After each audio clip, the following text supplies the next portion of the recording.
Welcome in Tuesday night. Here we go. Had a lot to do around the city today.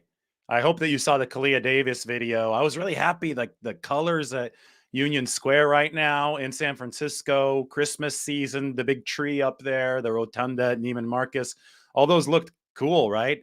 Just walking around the sidewalks. It was a beautiful night in the city, that's for sure. Then I had to jet down to the Mission, get the haircut. Then I had to eat dinner. Then I had to rush back home.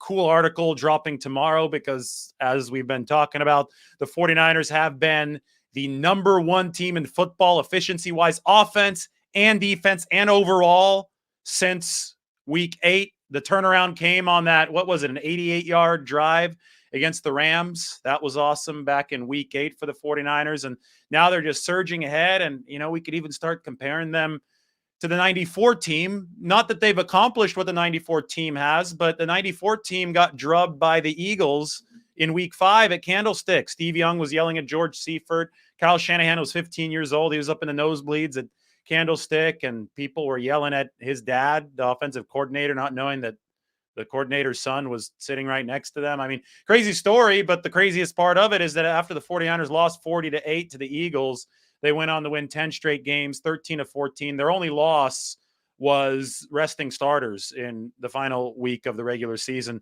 and they obviously won their most recent Super Bowl. So an embarrassing loss led to the win streak that created one of the greatest teams in football history, right? The 94 49ers as we know them today.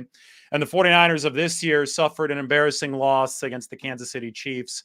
And so far it's turned into a division title, 7 straight wins and an NFC West title, from 3-4 to 10-4. Yeah, 3-4 to 10-4 for the 49ers, and a chance to make it 10 straight wins. They're going to be favored in all of these 3 regular season games to take them to the finish line ahead of the playoffs. They're favored against Washington by a touchdown or even more.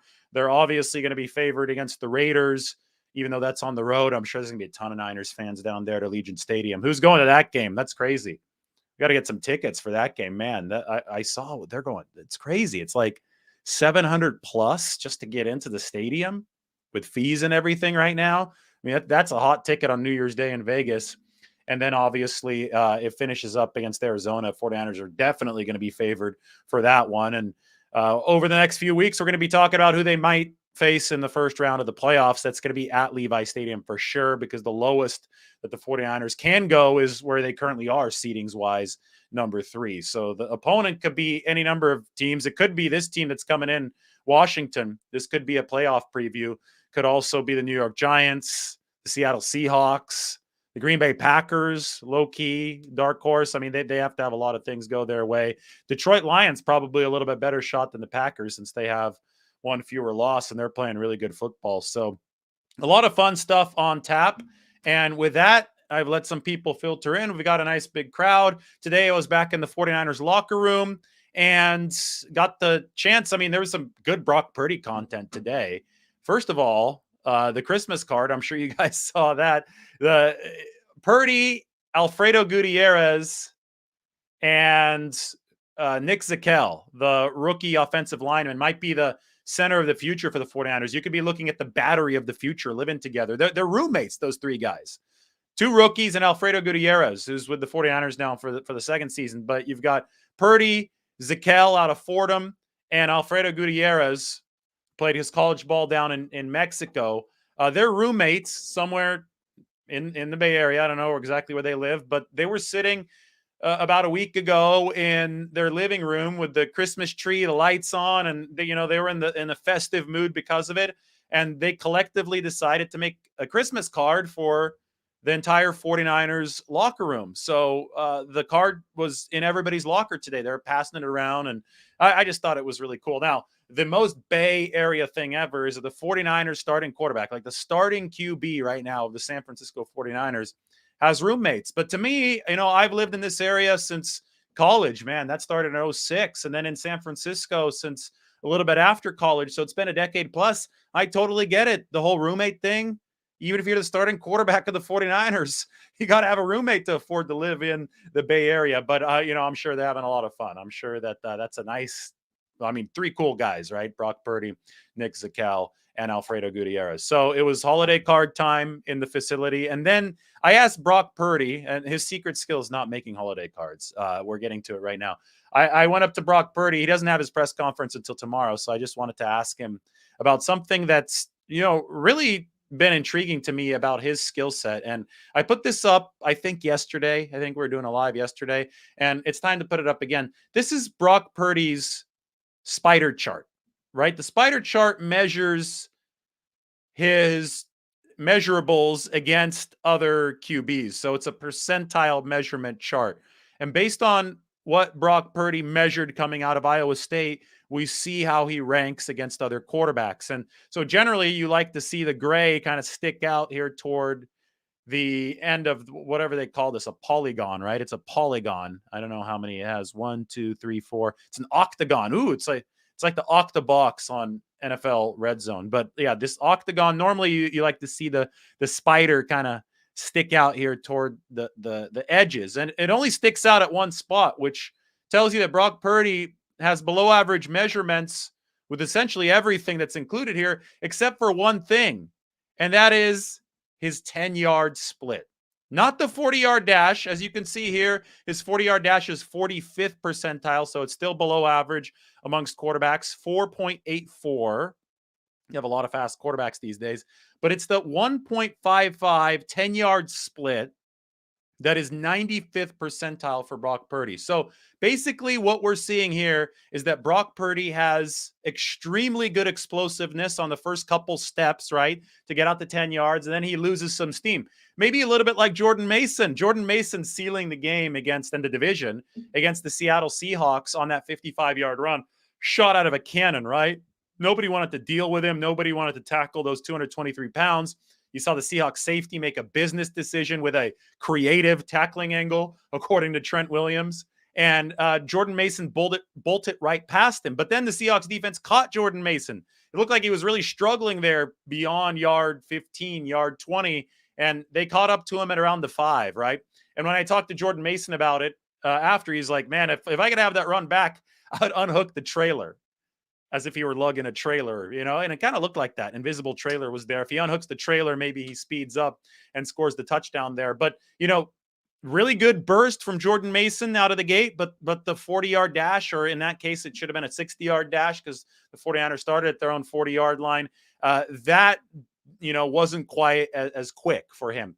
And it's funny because Brock Purdy's measurables, when you look here, it translate to the same thing. And the reason that I asked him about it today, this insanely fast 10-yard split, is we've already seen this show up on tape for Brock Purdy, right? He's got a really quick burst that lets him escape the pocket or escape a rusher within the pocket. He can move really quickly within short spaces, tight spaces, to buy extra time. And that burst too comes in really handy on bootlegs, right? You're not running all that much more than 10 yards on bootlegs, maybe 15 or 20, but that skill of being able to run fast in a short amount of space comes in really, really handy for a pocket quarterback. And I would say that it's more important for a quarterback to have a strong 10-yard burst than it is for him to have a good 40-yard dash time, especially for a pocket-based quarterback. But I would argue that with Kyle Shanahan, he's going to want you to deliver from the pocket first. Anything you could do as a runner is extra. So the 40 time, that's going to be, that translates to pure running. That's taken off downfield. But the 10-yard burst, that doesn't necessarily translate to running. That translates to movement in the pocket. And that has been Brock Purdy's secret skill. I mean, the league is probably going to find out. I'm sure they already have found out, or they're watching this channel, so they're going to find out. But, it's hard to combat that kind of skill. A guy who's got good vision, good smarts, looking downfield, accurate arm, quick release, plus short area speed. Look at the spider chart, 95th percentile, 10-yard split. Now, let me tell you what happened today. Dre Greenlaw is 2 lockers over from Brock Purdy. Whoever's in between them wasn't there when I, started talking to Brock about this. And I started asking him about his 10-yard split. And Dre Greenlaw is just sitting there at his locker. And keep in mind that Dre Greenlaw just ran down Tyreek Hill a few weeks ago, and Brock Purdy's actual debut, right? When he took over for Jimmy Garoppolo, the game that Jimmy got hurt. Dre Greenlaw made one of the most impressive plays that you'll ever see on an NFL football field. A 230 plus pound linebacker, maybe 240 for Dre Greenlaw, somewhere in between there, 230 and 240, literally ran down Tyreek Hill on a crosser. To me, that was an insane display of athleticism. Not only did he run him down, he was able to bear hug him and he lifted him up and he thought about body slamming him. But of course, he gently put him down because that would have been a bad personal foul penalty at the time on Dre Greenlaw. So he showed some restraint. He joked afterwards that he said, I was just letting Tyreek Hill know that if I wanted to body slam him, I could have. And he could have. I mean, Dre Greenlaw could have gotten very, very violent on that play. He didn't. And that was good for the 49ers. But the sheer display of athleticism to catch Tyreek Hill was a great example of 10-yard burst speed from Dre Greenlaw, who, rumor has it, was actually the fastest player on Arkansas's defense back in 2018. He was drafted by the 49ers in 2019. They have GPS trackers, and Dre Greenlaw was moving faster than DBs, which is amazing to me, but I believe it after I watched him track down Tyreek Hill. Anyway, Dre Greenlaw sitting there listening to my conversation with Brock Purdy about Purdy's 10-yard split. And Brock, Brock is aware that he's got that short area quickness, but he's modest, right? And Greenlaw was like, wait, what's his 10-yard split? Because he heard me, mentioning it. And I said, 155, 10-yard split for Brock Purdy. And Greenlaw's, jaw just dropped. And he's like, holy crap, like a 155 10-yard split means that's like translates most of the time to 4.3 40 speed. Obviously, Brock Purdy's not a 4.3 40 guy, but again, that's the wild nature of this graph. The 40-yard dash, his actual time is under 50th percentile at the 45th percentile, and his 10-yard split just out of nowhere is at the 95th percentile. So I'm still going to have to do more digging to find out how the hell Brock Purdy got this kind of short area explosiveness, but it's a big deal in terms of this 49ers season. And Dre Greenlaw was like, yeah, this guy's fast. I've had to play against him in practice for weeks now, and he has frustrated the 49ers' number one ranked defense with that short area elusiveness. And, moving forward here, as Kyle Shanahan is able to integrate more and more of his offense with Brock Purdy, I think one of the great things that the 49ers have been able to benefit from is that Purdy has, one of the comps for Brock Purdy, maybe the closest comp as a quarterback, is actually Jimmy Garoppolo because of the quick release, because of the fact that he's a short area gunslinger, right? He's not afraid to hit targets over the middle of the field to set up yak. He's a little bit shorter than Garoppolo, but still, similar stature kind of quarterback. So because the styles are parallel, the 49ers have been able to seamlessly transition their offense without changing it as they've moved from Garoppolo to Purdy. But Purdy brings the burst that I'm talking about, that speed and the ability to throw on the run at a higher level than both Jimmy Garoppolo and Trey Lance to this 49ers offense. So you have what Jimmy brought, and that allows a seamless transition. But you also have a little bit extra from Brock Purdy, which allows for Kyle Shanahan to run more bootleg action, right? Rollout action. We've already seen it, throwing on the run, and allows Kyle Shanahan to maybe expect some off-schedule stuff from Brock Purdy when plays do break down. And we've already seen a little bit of that. So that was the conversation with Brock Purdy today. It was just a casual question about his 10-yard burst. He's very aware of it. He says it's just something that athletically he's always had. He's always had that bursting quickness, but he doesn't have long range speed. And he's very aware of the fact that he doesn't have above average long range speed, but it's definitely good enough to play the quarterback position. He's in exactly the right spot to leverage the speed that he does have. And Dre Greenlaw is sitting there 2 lockers down, jaw dropped at that Brock Purdy 10-yard split time. And Dre Greenlaw's played against Brock Purdy in practice, so he knows what's going on. All right, other news today, Javon Kinlaw's return is imminent. This is a practice return. I don't know when he's going to return to the game field. I asked Kyle Shanahan, is it possible that Javon Kinlaw plays this weekend? And Shanahan said, yeah, it's possible.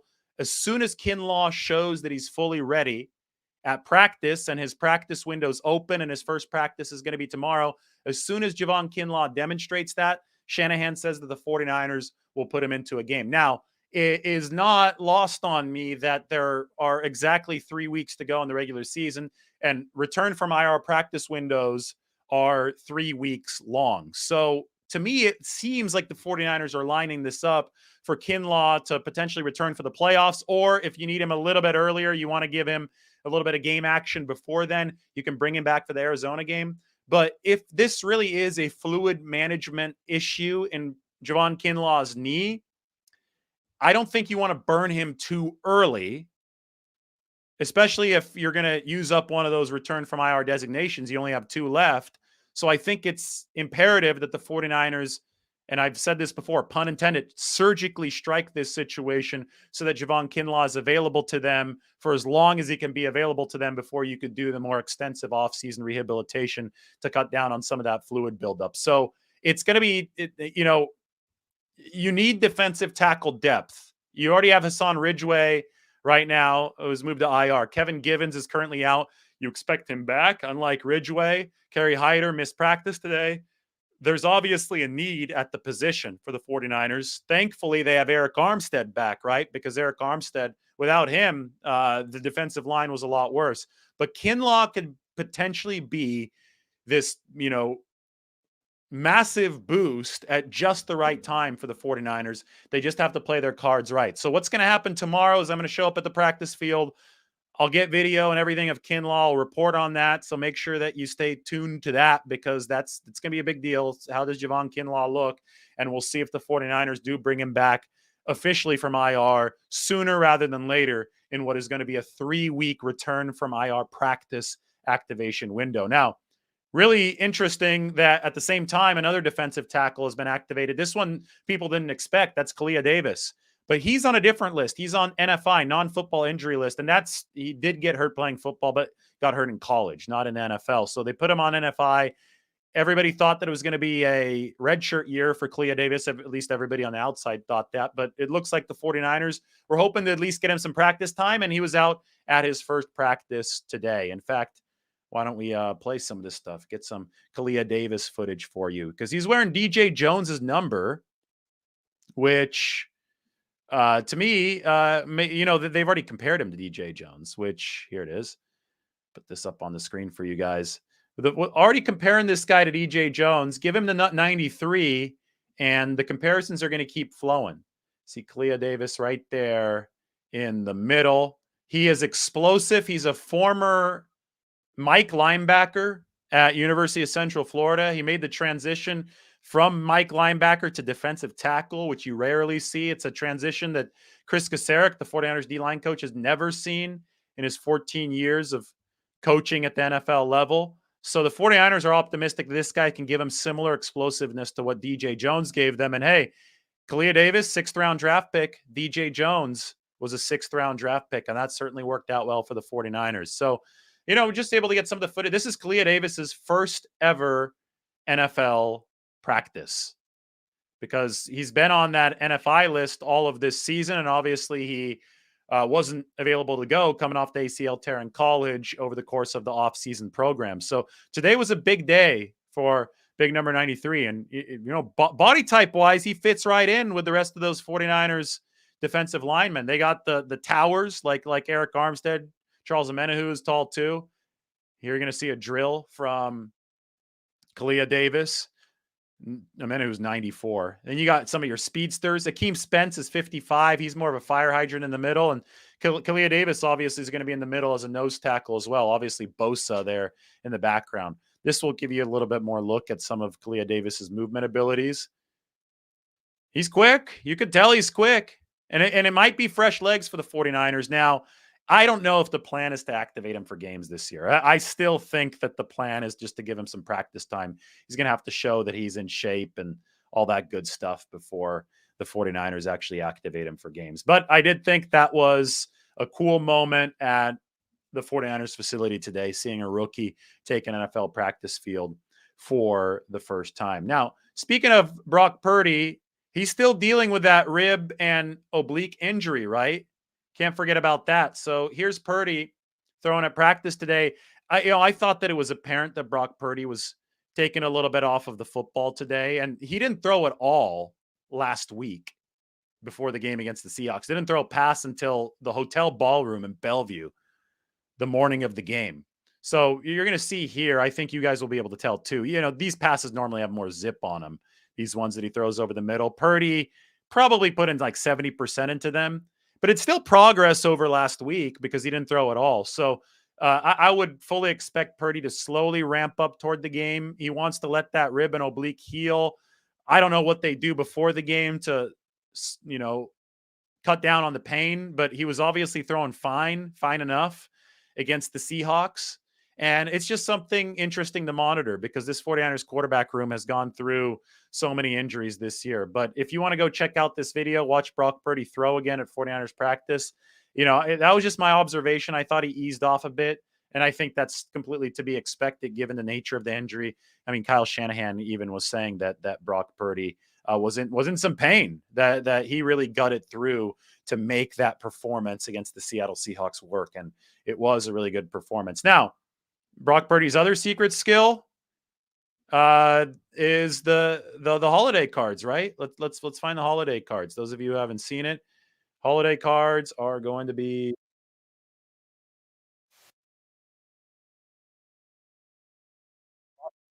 holiday cards at his locker. I found out that he was roommates with Alfredo Gutierrez, and there you go, Nick Zakelj right there. And in just a second, we are going to see the holiday card featuring all three roommates. Nick Zakelj, by the way, he's a good personality too. Probably not going to see him play this year, but he's improved a whole heck of a lot. 49ers look at him as kind of a center of the future. Did you see that, by the way? It's Dre Greenlaw. Get a peek at Dre Greenlaw right on the left. So he's a locker over, two lockers down from Brock Purdy. So that's where that conversation about Brock Purdy's 10-yard split came from, because Dre Greenlaw's really, really fast too. 49ers have got some real speed on this football team. I mean, that was one of the underlying principles when Shanahan and there's the card. There's the card. Pause it, check it out. See Alfredo Gutierrez on the left, Nick Zakelj in the middle, Brock Purdy on the right, and the card is signed. Not by Alfredo though. Alfredo needs to get a signature in there. But you have Zakelj with the signature in the middle and Purdy with the signature on the right.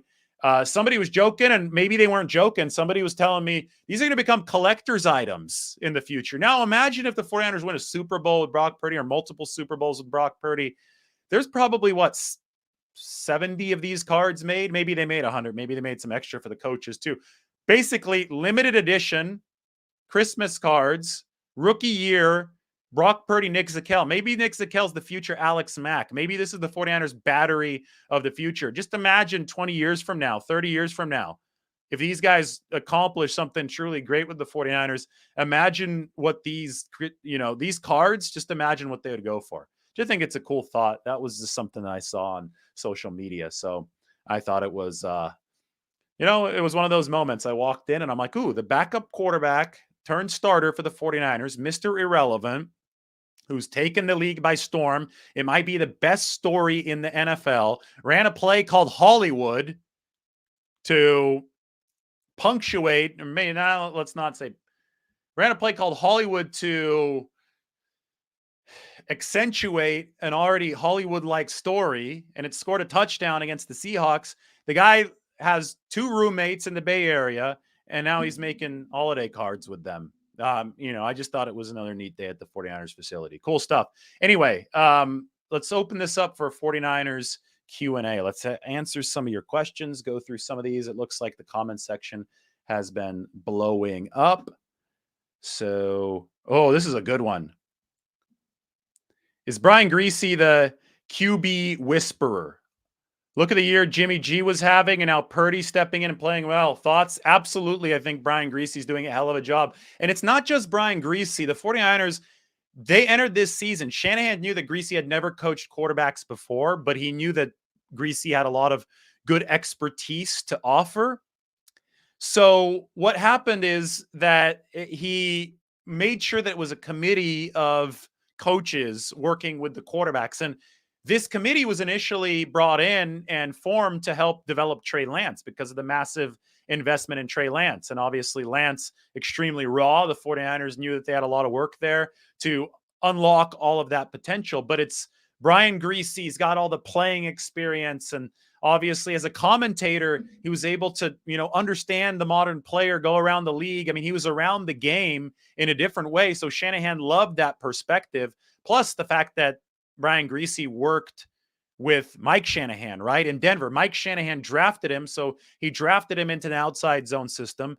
Griese worked behind John Elway, who essentially is the prototype for why the 49ers drafted Trey Lance. They wanted to combine the legs with the cannon arm and all that. So Griese was at the intersection of all these interesting things, and the 49ers brought him in to head the QB coach room.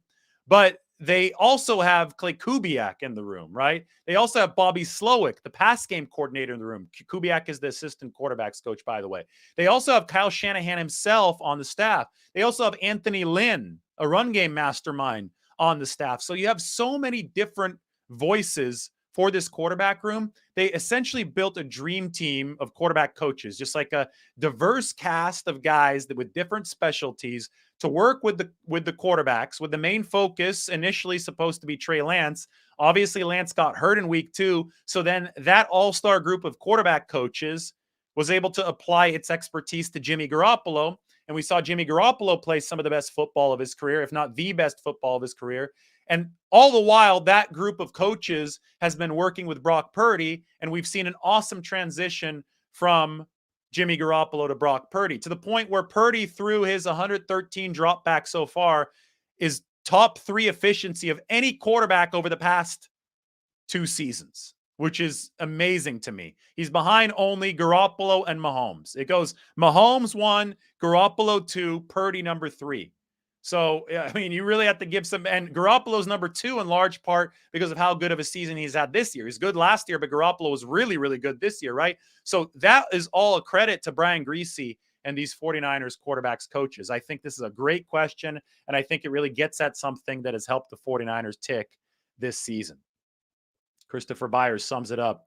49ers have some great coaches with a lot of talented players. Absolutely, which is why this is number 1 efficiency across the board. I'd like to remind you, sub to The Athletic, because tomorrow morning I got, if you want to talk 49ers number 1, Super Bowl chances, top level efficiency, offense, defense, what might that mean moving forward? It's all going to be in the piece tomorrow morning. So be ready for that when I drop it tomorrow morning on Twitter, maybe on here too. I'll share it. This is just another social media channel. You'll be able to sign up to The Athletic. Maybe you'll be able to get a good rate if you haven't signed up yet. But there are some staggering numbers about how good the 49ers have been over the past 7 wins. I mean, this is bordering on historic stuff, and they still have a long ways to go. But if we're looking for predictive material about their upcoming playoff run and the final 3 games of the regular season, well, we have it right now. And it's been really, really, really impressive. And that's what I wrote about. And it's going to be coming out tomorrow. All right, back to the 49ers Q&A. Let's answer some more. See what you guys have. If I'm the GM, what would I do with the QB room next season? Well, the first thing I'd do is wait and see how this season plays out. Jimmy Garoppolo obviously can still come back. I've reported a lot on that. Brock Purdy is obviously still proving himself. It's been awesome so far. Trey Lance, waiting in the shadows right now, working on that ankle. Probably not back until, this offseason, right, for Trey Lance. So you have currently, right now under contract, you have 3 quarterbacks who you're happy to work with. Moving into next season, after this league year ends, you have 2 of those guys under contract. And it's a really good 2 to have under contract because you have Purdy and Lance both on rookie deals.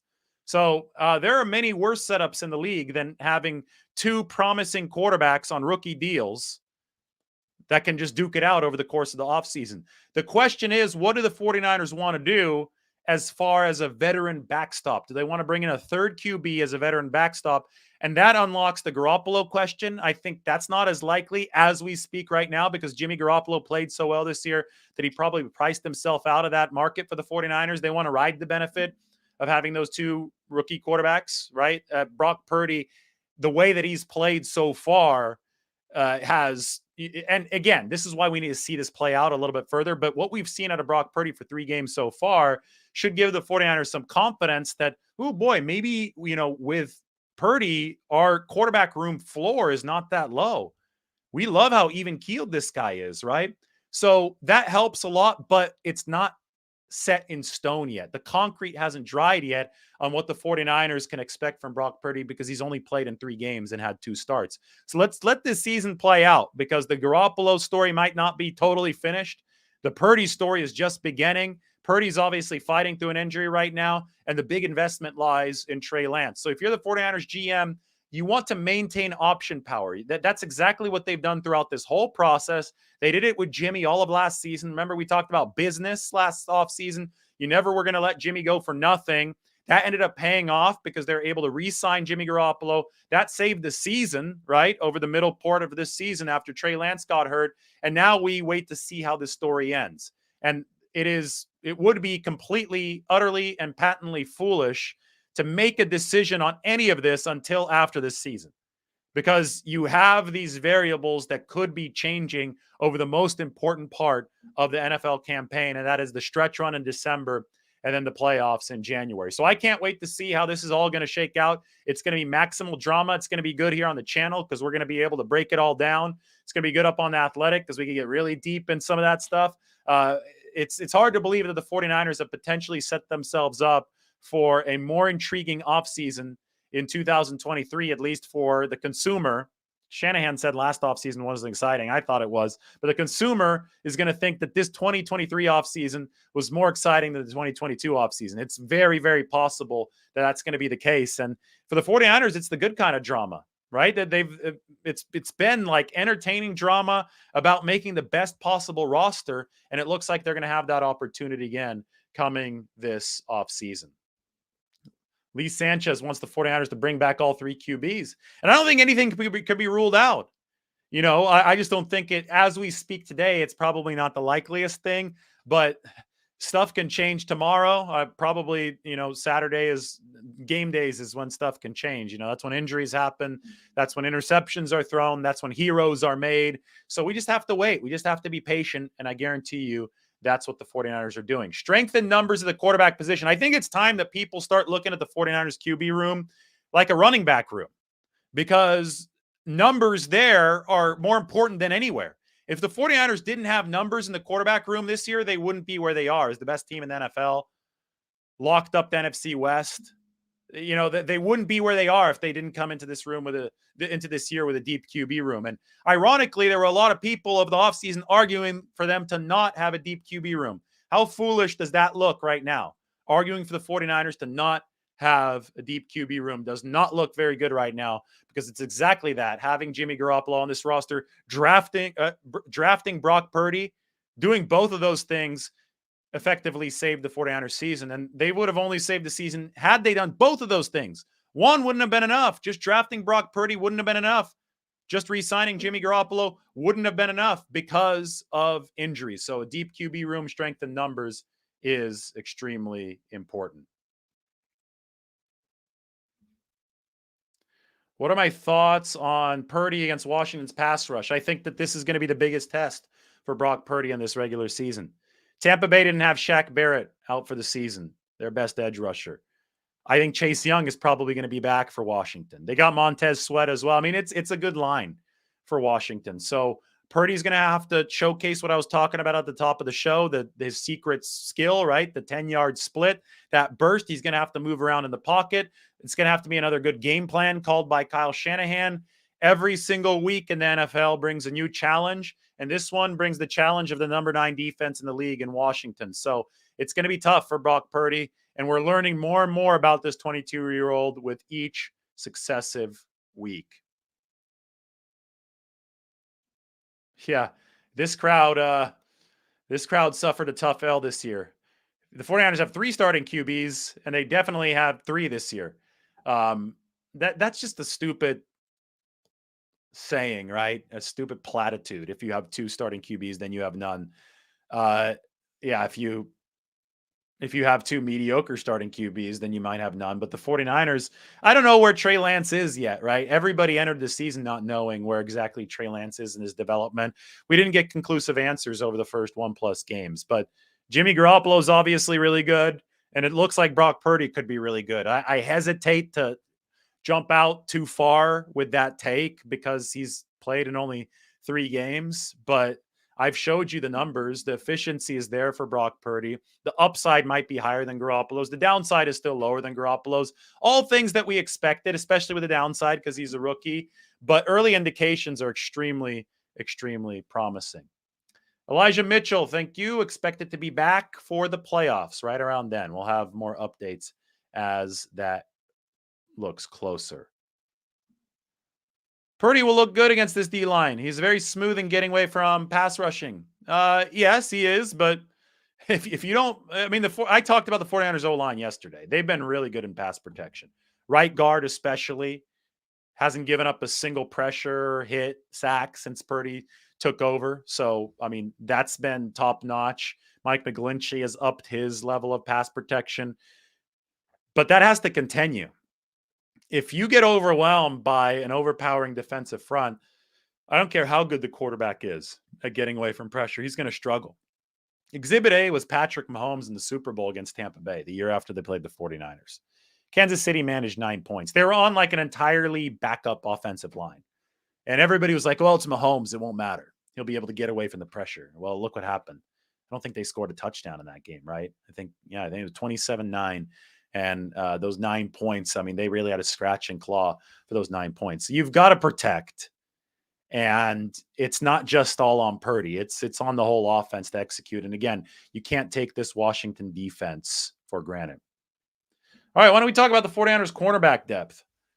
Man, I should have brought some water. Yesterday I was talking about how good water is. There's a lot of you here. I'm not going to sign off on the show this early because maybe I'll take a break in a bit to get water. But don't leave right now because we're going to talk 49ers corner depth. They signed a guy to their practice squad, and I'm going to open up the roster on the screen. So the roster is fun. It's the roster and it's the depth chart. Let's get this bad boy up there. All right, so Mike requests to talk about 49ers cornerback depth. So we scroll down to it. By the way, if you want to check this out, if you want to follow along with me in real time, I am copying the link and I'm putting it into the comment section. There you go. Okay, so 49ers corner depth. You could follow along at that link. It's a Google Doc, Google Sheet, I guess I should say. So Charvarius Ward back at practice, still in the concussion protocol. Good sign, though, that he was limited today. Deommodore Lenoir playing some good football.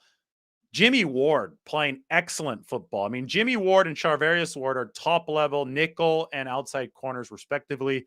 Deommodore Lenoir is improving every single week. I don't think he's a liability at this point. I mean, he's obviously the weaker link, but he's not a liability. So you're happy with your front line here if you're the 49ers. Moving to depth, you have Samuel Womack III.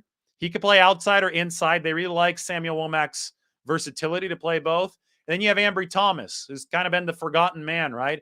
Ambry Thomas, it's wild to think that he sealed the 49ers playoff berth last year with the interception against the Rams in the Super Bowl. It was wasn't the Super Bowl. It was in week 18 of last season. But it was at this time last season that Ambry Thomas, because of cornerback injuries, was thrust into action and was improving on a weekly basis. I don't think he's physically progressed as much as the 49ers have wanted him to. Guys like Deommodore Lenoir have gotten physically stronger. So Ambry Thomas has been buried further on the depth chart this year. And you've seen the 49ers doing some maneuvering behind him on the practice squad so they can potentially call these guys up. And last week they did with Janoris Jenkins in case there are cornerback depth issues. Janoris Jenkins is a 34-year-old former All-Pro. That was a long time ago, back when he was 28. But Janoris Jenkins, he intercepted Jimmy Garoppolo against Tennessee last year. He did play a little bit in this past game after Charvarius Ward exited. So Janoris Jenkins is an option for the 49ers if they're in a pinch. And today they signed Trey Swilling, who's in his second season, practice squad cornerback. Similar situation as Janoris Jenkins, obviously much younger. They'll probably try to do some developmental stuff with Trey Swilling, but maybe a guy who could be a reserve player, could stick on the offseason roster for those developmental purposes. But that is what their cornerback depth looks like, with Jason Verrett, Emmanuel Mosley, and Dante Johnson all done for the season. Achilles for Verrett, ACLs for Mosley and Dante Johnson. All right, let's go back to some questions. What do you guys have? I could open up the depth chart again. It's right here at one click if you ask something that's related to that. I don't know if Javon Kinlaw will make a difference when he returns. That's why we watch. We'll find out if he does.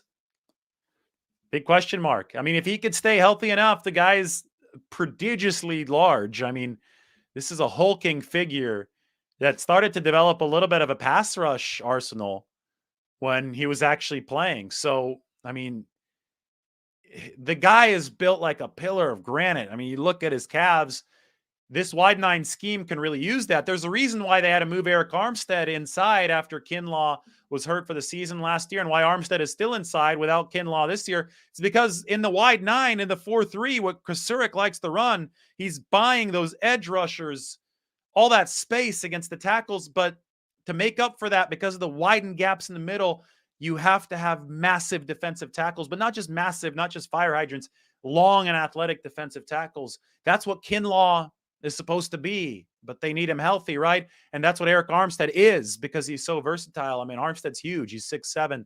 That's why he does such a good job in this scheme. So, yeah, I mean, I think Kinlaw will get the job done for the 49ers if he's healthy. By the way, this is the question right now.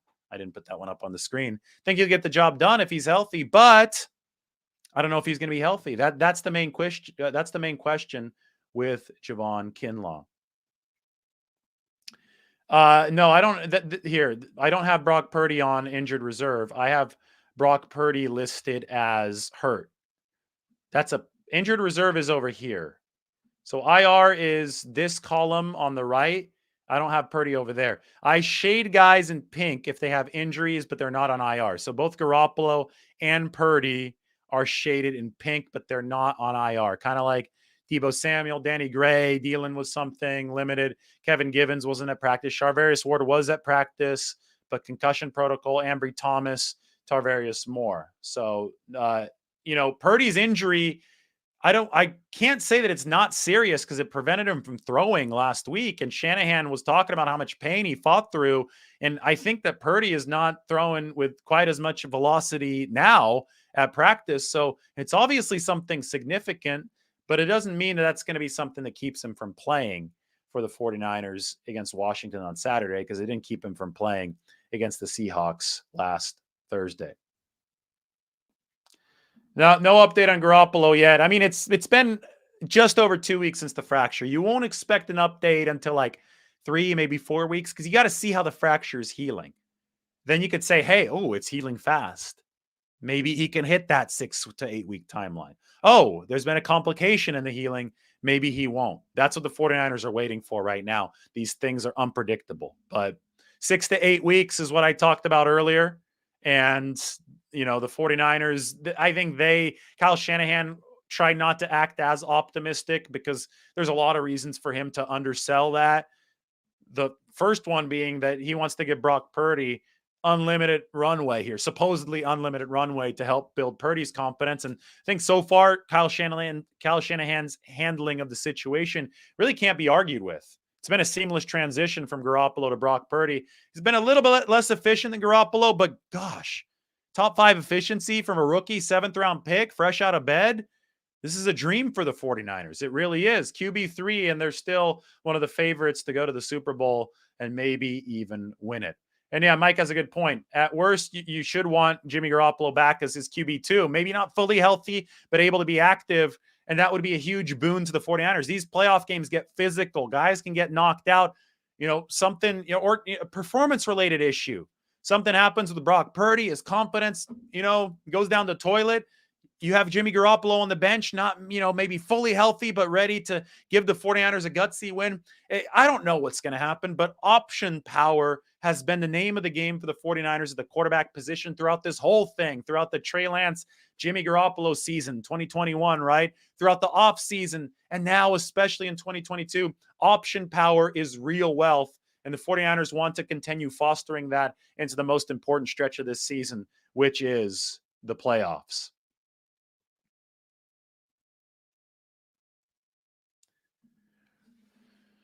Dante Whitner recently said that this year's 49ers defense is the best ever. I don't believe it is, says Gopher Baroque, but in the aggregate, with all the limitations this D has, should they rank up there?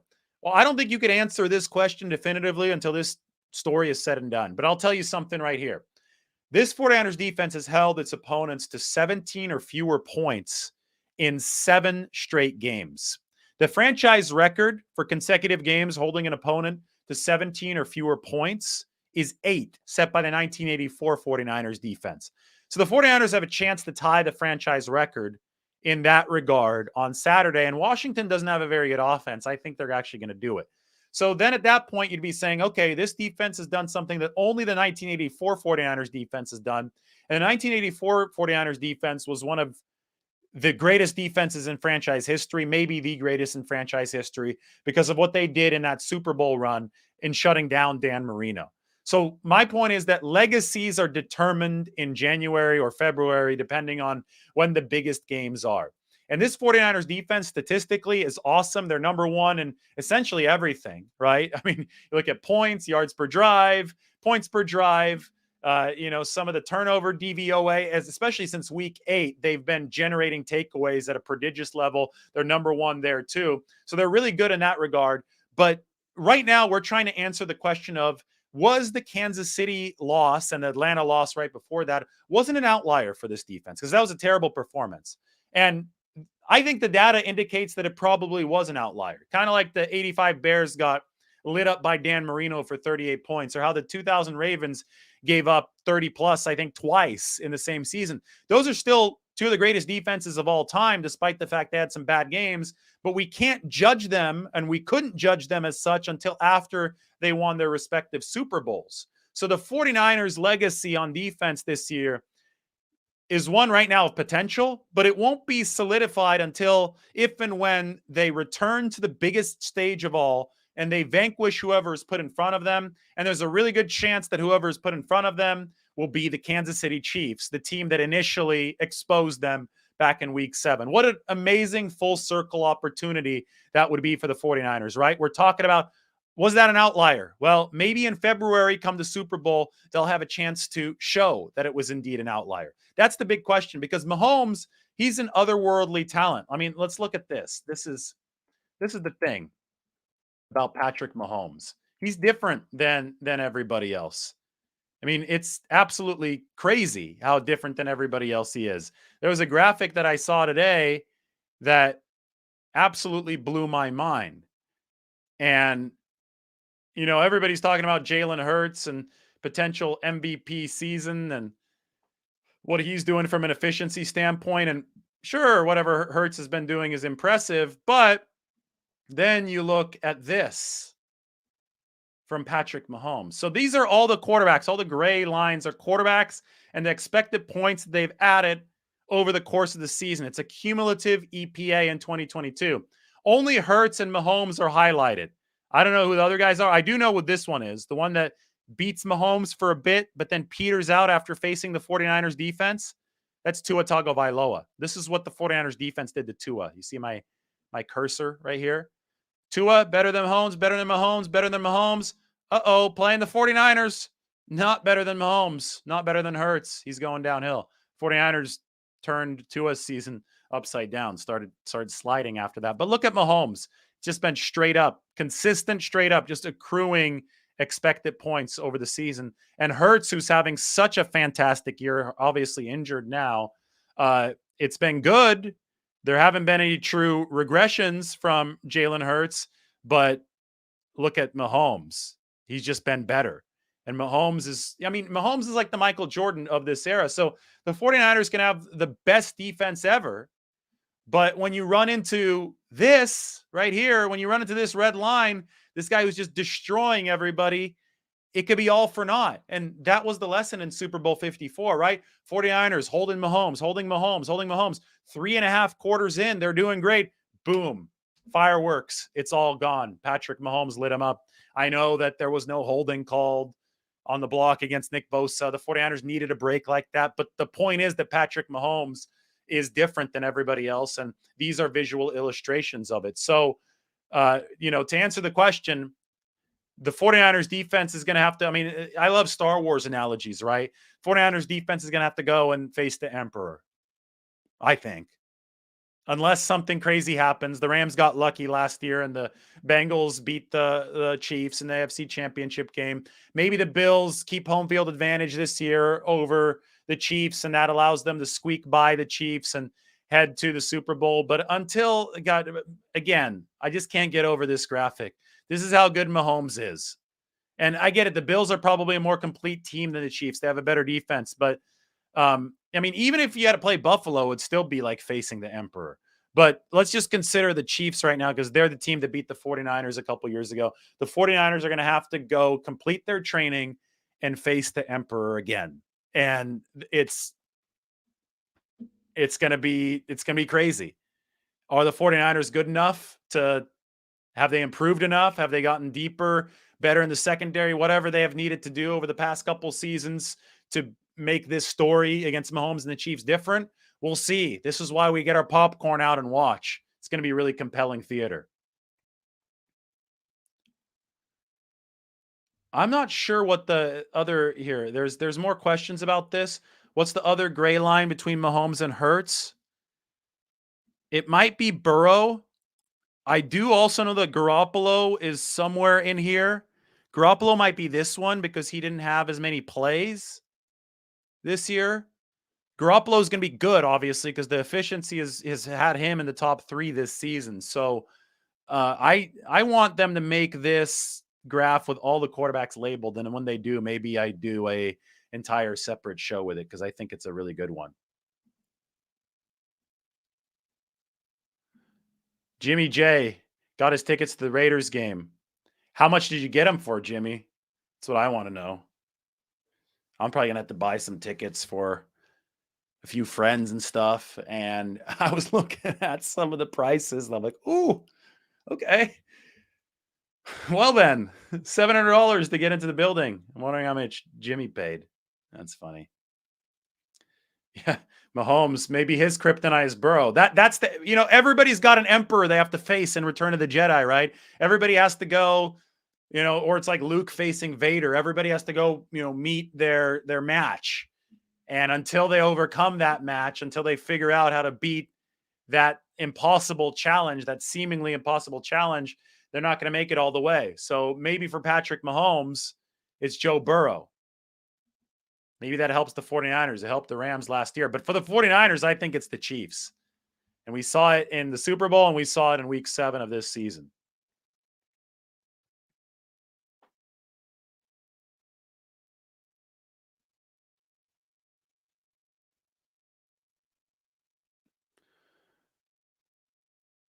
All right, guys. Let's see.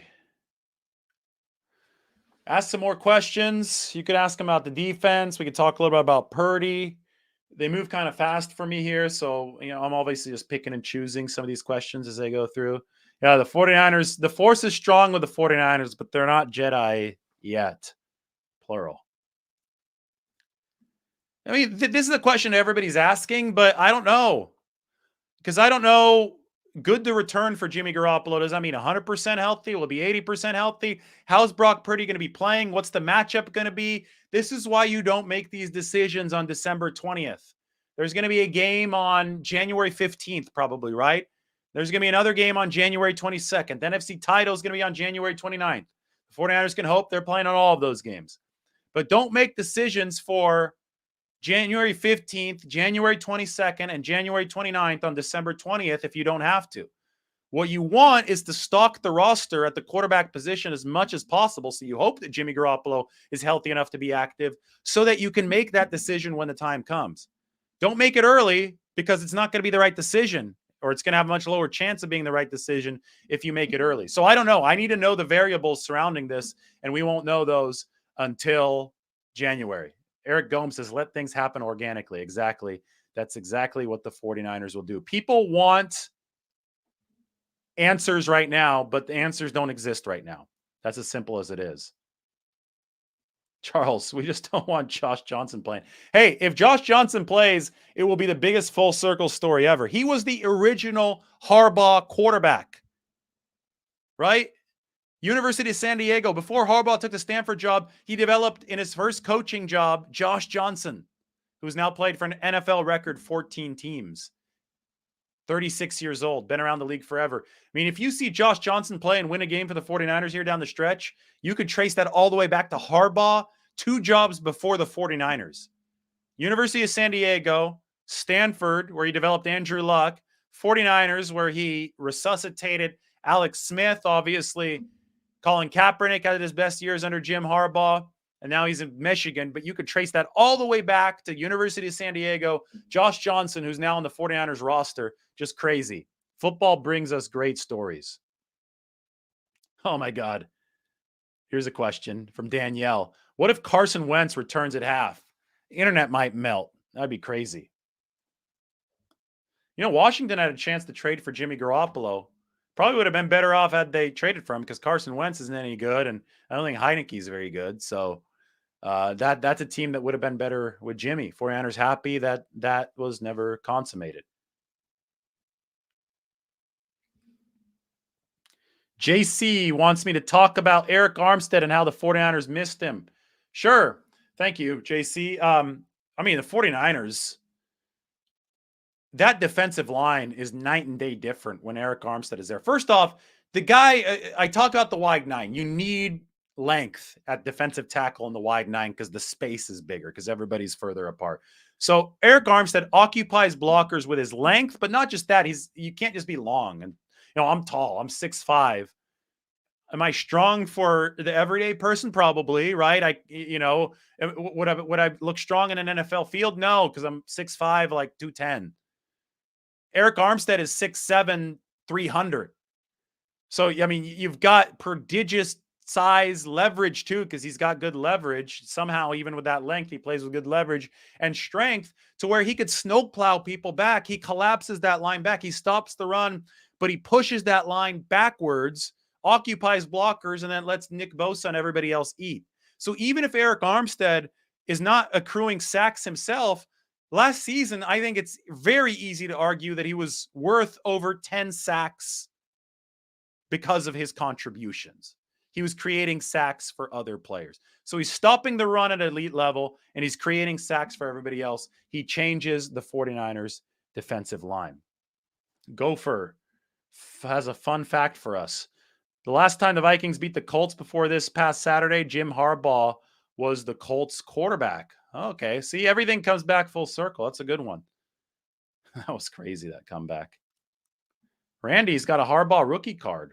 That's awesome. That's really neat. Yeah, Harbaugh had heart when he was QB and when he was coaching. Sammy Watkins got picked up by the Ravens, huh? Yeah, I mean, it wasn't a black and white decision between Armstead and DeForest Buckner. Armstead was cheaper. Armstead got you the first round pick. It let you, keep a guy like Jimmy Ward, who's playing an awesome nickelback right now.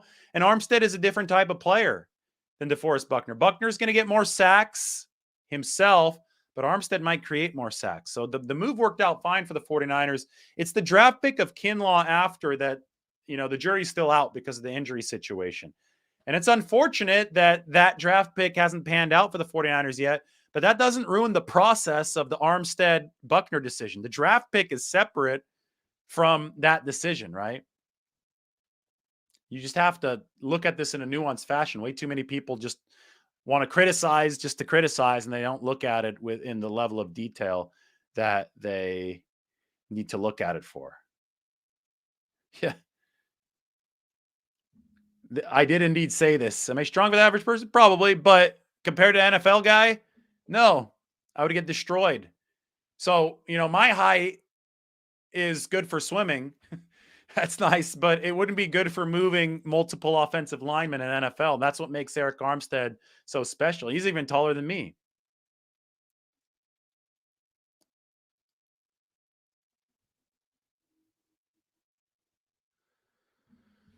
Do you think a rushing QB like Hurts could give the 49ers problems in the playoffs?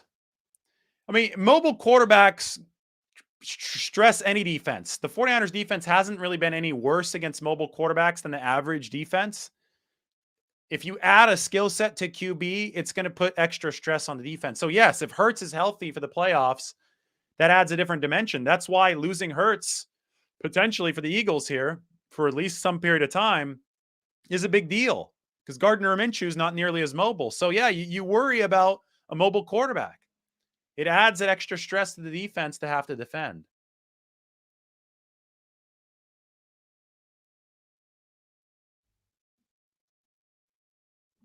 I'm 6'5.5".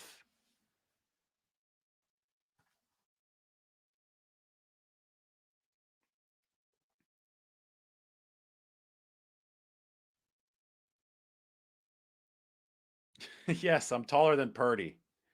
Much taller than I'm taller than all the 49ers QBs. Lance, though, I mean, Lance is pretty tall. Lance comes in at 6'3" or 6'4", right? But I'm a little bit taller than him. Tight end would have been what I played had I not pursued the swimming career more arduously. But I've always loved football. I really, but I think tight end, that's definitely, kind of where the body type was headed. 6'7" with the cowboy boots. I love it. The 49ers can still get the number 1 seed, but it's a big time long shot. That's not something I'd worry about. The Eagles would have to lose 3 times. 49ers win out. I don't see the Eagles losing 3 times. That's a good football team in Philly. It's really good. So even if they have Gardner Minshew at QB, I think they go at least 1-2 over the last 3 and probably 2-1. That's what Vegas thinks. Vegas thinks the Cowboys are going to beat them. I think the Cowboys are like 5-point favorites because they think that Minshew is going to be starting instead of Jalen Hurts. All right, I've been going for an hour. It's time to chill. Everybody, thank you. You guys are awesome. Brock Purdy's secret skill, his 10-yard split. 1-5-5. Those of you who just joined, we talked about this early in the show. You could rewind and rewatch. We talked about this 95th percentile. And I discussed it with Brock Purdy at his locker. And I swear to you, Dre Greenlaw, who's a locker over, 2 lockers down from Brock Purdy, his jaw dropped when he heard 1-5-5, 10-yard split. Dre said that's 4-3 time. Like if he runs a whole 40, he should be at a 4-3. Obviously, Purdy's not a 4-3 guy. You see it in the spider chart here. He's a 4-8 40, but that 10-yard split, it's very handy for the pocket evasion that we've seen from Brock Purdy. Big article coming out tomorrow on The Athletic about the number 1 49ers. Number 1 offense, number 1 defense. The efficiency's been there. They're on a tear since that Kansas City game. So be sure to check that out on Twitter. I'm going to put it up there. I'll come here with a video. Make sure you sign up through that article tomorrow. It's going to be, it has a lot of charts and it shows you exactly how good the 49ers have been. And I think that's really relevant, exciting information for right now. All right. Thanks, everybody. Check me out on Twitter. Check me out on, you're already checking me out on YouTube. Like the video, sub to the channel. Everybody have a great night. 49ers continue surging. We'll continue covering it. Take care. Bye now.